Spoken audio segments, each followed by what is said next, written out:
Construction beginning on Jacksonville's Stadium of the Future and what's underway in City Hall. Mayor Donna Deegan joins us as we talk about the revenue concerns in the coming years and is there a place for Duval DOGE? Plus, we're tracking the conclusion of the waste pickup saga and the rising costs.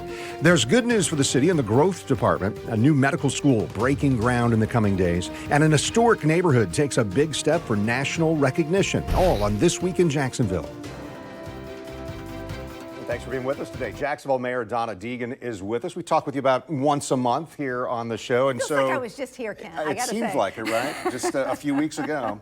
Well, let's talk about some of the recent conversations in City Hall. One of those, going back to my guest last week, Councilman Ron Salem, has initiated, hey, we want a Duval DOGE, a government efficiency effort for the city of Jacksonville. Tell me some of your thoughts there. I've heard some comments, but haven't had a chance to ask you directly yet. Well, as I've said before, we started a government efficiency effort shortly after I came into office. We started a lean program where we challenged every one of our departments to go through what businesses have gone through for many years, and many city governments have decided to do this. And it is literally exercises to try to create the leanest possible way to do business and still make sure that you are handing over the best quality to your customers, to your citizens. And so we've been in that process for 20 months now. And we have, I think when all is said and done, we'll have 100 green belts. And we have some folks that are obviously much more versed than that. But at the end of the day, we have saved hundreds of thousands of hours that have previously been wasted, which will translate into millions of dollars for our city. So my bottom line on this, Kent, is I welcome any eyeballs into how we can be more efficient. But at the end of the day, we don't want to do anything, frankly, like what we've seen on the federal level, where it really looks not terribly intentional, but just sort of like a chainsaw approach. We don't need a chainsaw. We need a scalpel. And I think we do that by looking at where are we more efficient, like we always have been, but with this lean effort, where could we use more efficiency? Where do we need more people? Where could we use less people? Are there certain jobs that could sunset over time? You know, those are the things you look at in order to save money. What I keep hearing about is some sort of percentage massive across the board cut, and I think that would be just very, very detrimental to the progress that we've made in this city. And you talk to people about the things they've been most excited about, things like increasing the mowing budget and making sure that we're taking care of trash and all the things that we've invested more money in, the infrastructure, all of it. If you just cut across the board, you're going to hurt some of those initiatives. And I think there are so many things we need to do for our citizens. It's all about customer service, and we don't want to hurt that in the process of what I frankly consider largely a performative effort. Well, and I guess when you talked about Jacksonville's 904 Lean initiative there, one of the things you said was these changes, talking about lean, are practical, proactive, and not political. Do you feel like the councilman's effort is a political statement, or is it just duplicative of what you're trying to do? Well, I don't think it's, I do think it's political. I'm going to be honest, I do think it's political. I welcome anyone's look at efficiency. He's been on the finance committee, I think every year that he's been on the council. He has passed out many of these budgets that he is now critical of. But my biggest concern here is that we don't need to replicate the type of frankly, the type of discourse that we see on the national level. I think we need to all work together and collaborate to make sure we have the most efficient government. He doesn't have a Democrat on that committee. He has basically dismissed the efforts that we have tried to bring to bear on this process. So to me, it feels political. At the same time, I will say that anybody who wants to take a look is certainly welcome to take a look. I think we've been very responsible. Yeah. Well, it's interesting. One of the things you talked about with the lean effort there, the use of artificial intelligence. How can that come to bear? Obviously, this is the big thing the last couple years. How do we take AI and implement it in a way that makes things more efficient? That's a possibility. Absolutely it is. I mean, we've already done some of this when we talk about our permitting and other processes that we're reducing wait times in the city.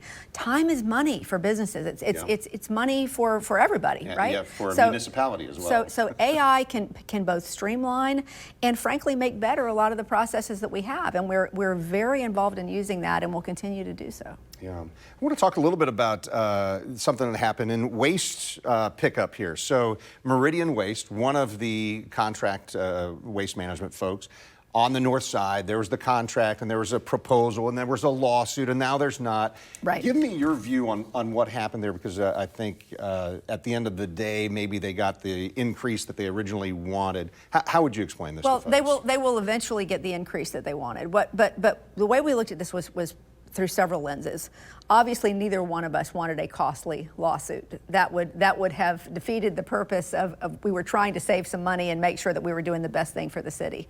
So it avoids a lawsuit. But we also got rid of really what was a very cumbersome rate review process, which was something that was just very specific to this one contract that didn't allow us to look at all the different factors that were involved in a contract. That is now gone. We've extended their contract 6 more years, so we have 9 years negotiated really at this rate, but with a CPI tied to the consumer price index at 5%, which frankly makes it over time more beneficial for us. We may pay a little bit more up front, but over time we'll pay less. Councilman Salem said the mayor basically did what she should have done at the very beginning. Was this a negotiation process that just had to turn out this way, or was there still, I guess, some meat to what the council was saying about, no, the prices have gone up, the costs have gone up for these waste haulers, and they need that kind of increase anyway? Look, we did spend a lot of time in negotiation with them. I think for us, we wanted to make sure that obviously that our services continued along as this company said they would continue. We thought they were doing a good job. At the end of the day, as I said, that rate committee, review committee, which is comprised of also the council auditors, really made it hard for us to look at certain factors. We were able to sit down and go through some of those things, and we agreed that they needed an increase, but we felt like we could stretch it out a little bit and make it a little less painful in terms of monies that were initially coming out of the budget. Well, it's not just garbage pickup. We all are feeling that the prices for everything seem to have gone up. So I appreciate talking about that. Stay with us. Some pretty exciting things coming to the River City, and hopefully national recognition of La Villa and the medical school in partnership with JU. They're breaking ground soon. That's next on This Week in Jacksonville.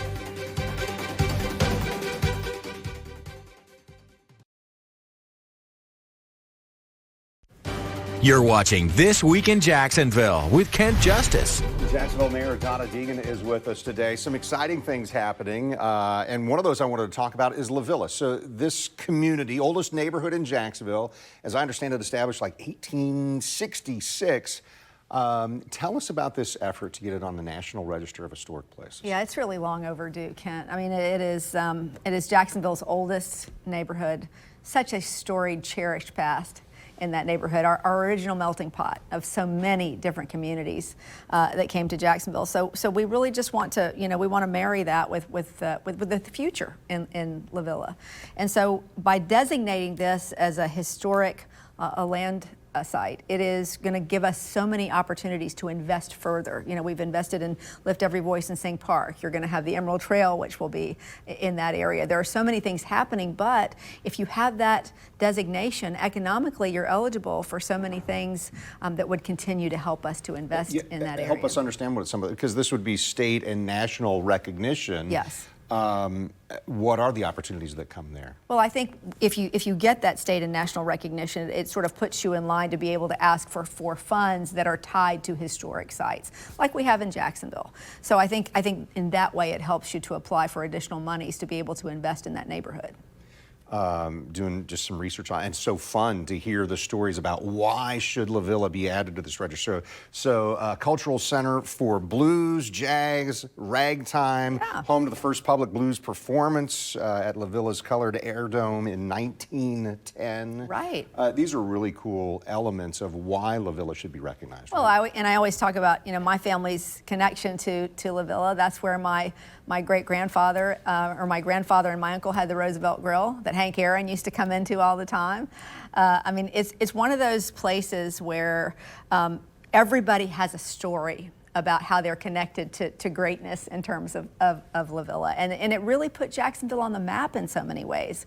And I think we need to celebrate that. A lot of it is about education. We want to make sure our community is educated about the incredible rich history that is there. And then we want to make sure that everything from, you know, the rail that we eventually want to have there to all the different amenities that we want to have, just continues to celebrate that. You know, the UF campus will be you know, right in the heart there. It's going to be just a wonderful celebration of a community that so richly deserves it. Yeah. I did, speaking of good news happening, so as I understand it, Jacksonville, the city's able to reinvest some money, nearly $8 million into projects for UNF and for JFRD. Tell us how that happened. Yeah, you know, every year you end up budgetarily having monies that you sort of recapture in the budget that you have from various sources. Planned on spending here, didn't have to spend them there. And so that recapture money, as we call it, it gets invested then into whatever other priorities we may have.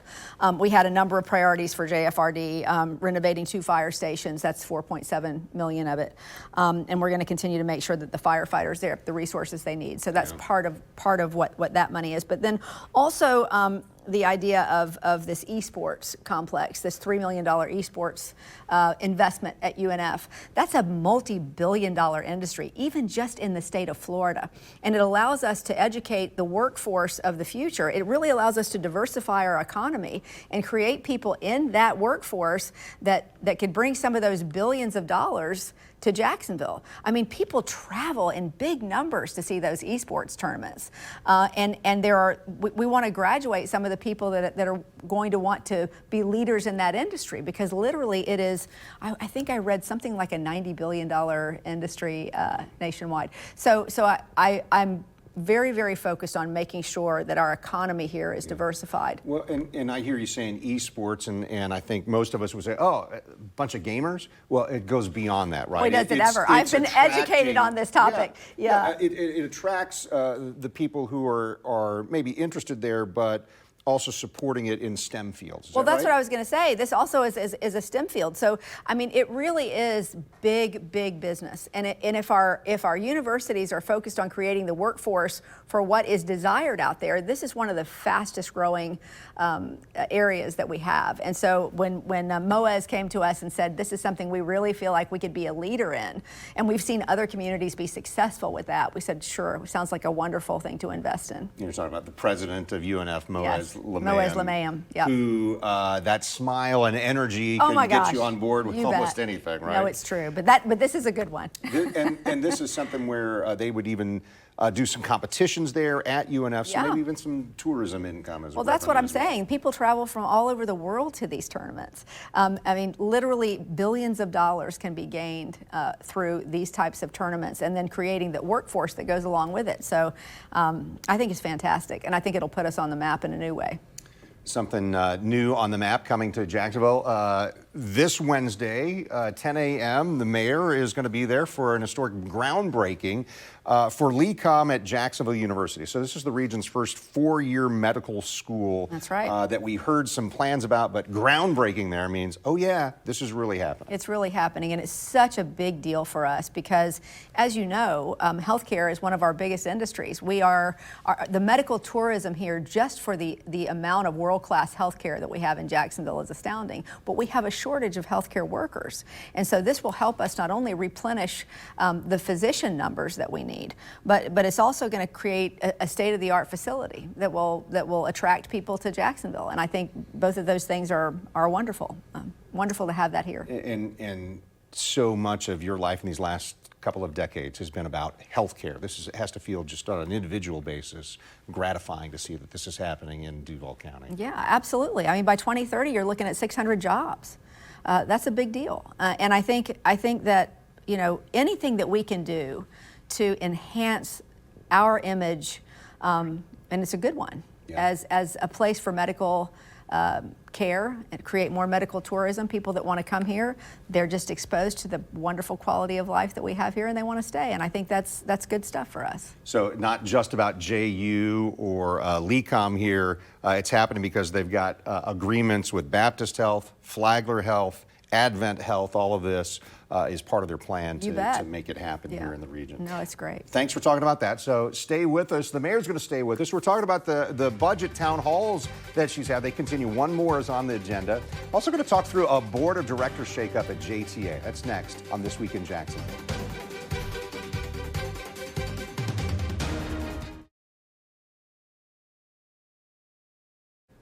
You're watching This Week in Jacksonville on Channel 4. Jacksonville Mayor Donna Deegan with us today. We want to talk through 3 items if we have time. One of those, there's a JTA board member that your office has said, hey, we proposing replacing, and I guess that gets into some legislation or something. Yeah. Help us understand what's happening here. This is about Megan Hayward, who's appointed in 2023. As it reads, it sounds like you want her replaced. What's going on there? Well, and I had a conversation with Megan. You know, I think she's a great person. I understand that she has some questions that she wants answered, and I think JTA has answered those questions in several memos that have come out. But that's all transpiring, is from what I understand. But I want to be very clear that when I made the move to make this replacement on the board, it was before she raised any of those questions. So it really had nothing to do with any of that. I want to put Elaine Brown on that board because she has a vast amount of transportation experience. She's been a community leader. She understands the process. But at the end of the day, also, I know that she syncs with my vision for where I want to go in transportation. And I think that's critically important right now. You know, we've just created this whole-on partnership for autonomous vehicles, $100 million investment in the city of Jacksonville. We're going boldly toward the next phase of transportation, which is autonomous vehicles. And I want to continue to go in that direction. And I, as I said to Megan, I think she's a very smart person. I think she can raise any question she wants in terms of that. I wasn't entirely sure we were on the same page in terms of our visions. And perhaps we are, but I thought that it was a good time to, if we were going to have replacements on the board, which we were, because the governor had a couple people that were up, so he put new people on the board. I said, why don't we get all those people transitioned at the same time so that it's not a terribly disruptive process. That's where we are now. I think it's unfortunately been made a little bit more than it is. Yeah. But that's where we are. And what you just said maybe clarifies it, but the appearance was she raised questions and now she's being moved out. That all started way before. In fact, when I met with her, I told her I had not heard any of this before I heard about this board meeting where she had raised some questions. So I did my best to do my own research in terms of a couple of things that she asked about. Got some good answers on them, and I, from what I'm told, JTA has released memos to try to answer the others.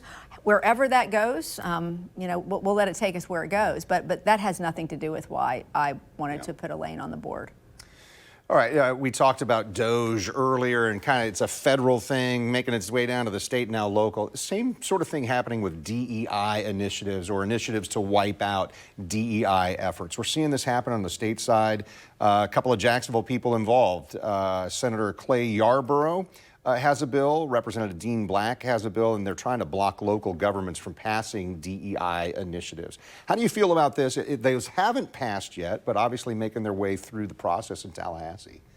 Yeah, I break that down and I say, you know, diversity is probably, our city is the most diverse city in the country, pretty much. Diversity, we all call it a good thing, right?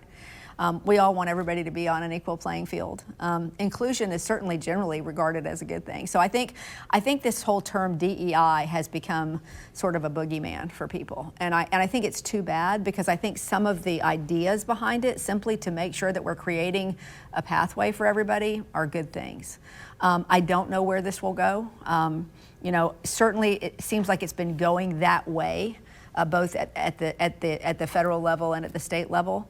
And so I'm sorry we're still having this conversation, Kent, to be perfectly honest with you, but we'll see where it goes. And obviously we'll always follow the law. So. All right, there's one final stop on a series of the mayor's town hall budget meetings, or meetings about your budget priorities. Next one, last one, Thursday, this coming week at Terry Parker High School, yes. 6 to 7:30. What have you heard from folks? What's the feedback that you're getting that is important to you in putting together a budget proposal for City Council? Well, you know, what we wanted to do was to make sure that all of the different neighborhoods around our city really felt like they were being heard in that process. And the interesting thing is how very same so many of them are, no matter whether you're on the north side or doesn't matter which on the district, south side. part of the town. I mean, really, people are very concerned about potholes. How about that? They're concerned about sidewalks. Potholes is something you you think about, gosh, up in the Midwest, Northeast or whatever. But yeah, there's some issues now. I mean, no, but I mean, really, people want to know that their neighborhoods are safe. Yeah. They want people to stop racing down their streets. You always hear that. Could we get more police officers on our streets to make sure people can't race down our streets? But it very much comes down to projects in their neighborhoods that they feel deserve to be at the top of the list. And of course, we wish every neighborhood was at the top of the list. But it does help us though, because a lot of times they'll come with a list. You need to look at this road, and this road because they're really bad. And we'll go back and we'll take a look, and we can at least go to them and say, here's where you are. Here's where you are in terms of the resurfacing. And in the last meeting, we were able to tell somebody, hey, this road is getting resurfaced next week. You know, so a lot of times there's a void of information and people feel like they're not heard. It's nice to be able to get out and just listen and say, here's where we are on those projects, or we'll try to get this into the budget sooner. Yeah. Well, Mayor, certainly a difference maker to be in close communication with you. Once a month, we're having these conversations. I appreciate all the information you share. I always appreciate you. Thank you for having me. All right. Hey, and glad that you were with us. Next time, Chris Hand is with us for our Hand on Government show. That's next week. Also, Downtown Investment Authority Executive Lori Boyer will join us. I'm Kent Justice. Thanks for watching on air on Channel 4 and the CW17. And then you'll find us online or streaming on News4Jax Plus.